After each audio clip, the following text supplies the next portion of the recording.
rangka kegiatan peringatan bulan K3 nasional. Dan di Pusri sendiri banyak event yang sudah dilakukan, termasuk donor darah dan lomba-lomba yang dilaksanakan, termasuk bagaimana budaya safety itu ya, itu juga dicek baik di dalam pabrik maupun di luar pabrik.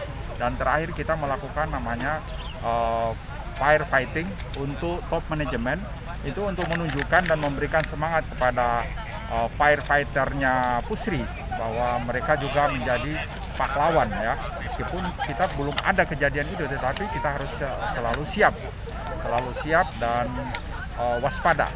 Nah, ini ditunjukkan dengan kegiatan pada hari ini, di mana manajemen BOD-nya ikut, termasuk BOD -1, -2 ikut serta di dalam kegiatan simulasi firefighting pada hari ini. Saya kira itu yang mau diambil, semangat itu. Oke, siap. Pak, kalau untuk peran tim K3 sendiri untuk lingkungan sekitar, Pak, ini untuk tim damkarnya sendiri bisa dimanfaatkan nggak, Pak, untuk masyarakat? Ya, ini kalau ada kebakaran kejadian di lingkungan kita, di lingkungan di buffer zone kita, ya termasuk di Palembang, ini akan keluar. Itu tergantung koordinasi dengan Pemkot ya. Oh, siap. Saat ini untuk armada sendiri, Pak, di sini berapa banyak, Pak, untuk armada? Mungkin ada tiga ya.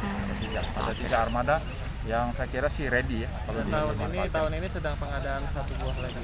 Jadi 4 ya. Oh, siap.